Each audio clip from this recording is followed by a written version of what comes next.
দল সবসময় ছাত্রদের অধিকার আদায়ে ছাত্র সংসদ নির্বাচনে সবসময় আমরা পক্ষপাতিত্ব করি এবং ছাত্র সংসদ নির্বাচন প্রত্যেকটি ক্যাম্পাসে সাধারণ শিক্ষার্থীদের দাবি আদায়ে সর্ববৃহৎ একটা পন্থা এবং আগামী নেতৃত্ব বিকাশে এবং প্রত্যেকটা বিশ্ববিদ্যালয়ে সকল শিক্ষার্থীদের দাবি আদায়ে অবশ্যই ছাত্র সংসদ নির্বাচনের ভূমিকা রয়েছে।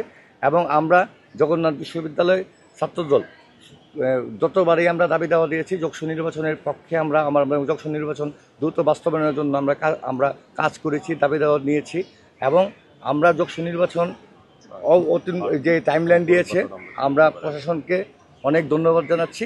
আমরা এর পাশাপাশি আমরা যকসু নির্বাচনও আমরা টাইমলাইন যদি পারেন যকসু নির্বাচন আরও যদি পারেন দ্রুত ত্বরান্বিত করার জন্য সকল ধরনের ব্যবস্থা জাতীয় দলের ছাত্রদল পজিটিভভাবে এর জন্য কাজ করে যাবে।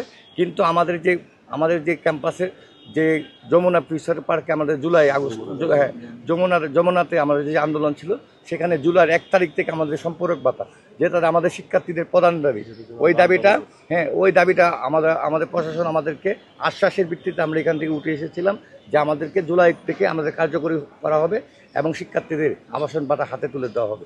আমরা এটাও জোর দাবি জানাচ্ছি এবং আগামী যকসু নির্বাচনের সুন্দর এবং নিরপেক্ষ একটা সুন্দর নির্বাচন দাবি আমি প্রশাসন থেকে জানাচ্ছি। এবং বাংলাদেশ জাতীয়তাবাদী ছাত্রদলের অনেক শিক্ষার্থী আমরা বৃহৎ পরিসরে আমরা একটা সংগঠন, সেখানে সবাই অনেক যোগ্য নেতা আছে। যেহেতু আমাদের একটা সীমাবদ্ধতা আছে, যকসু নির্বাচনে বিশেষ সম্পাদকের ব্যবস্থা আছে, যে হল অনাবাসিক হল অনাবাসিক ক্যাম্পাস, সেখানে হল প্যানেল দেওয়ার সুযোগ নেই মেয়েদের হল ছাড়া। সেহেতু এত বৃহৎ সংগঠনে আমাদের কয়েকজন সিলেক্ট করা একটা কষ্টকর ব্যাপার।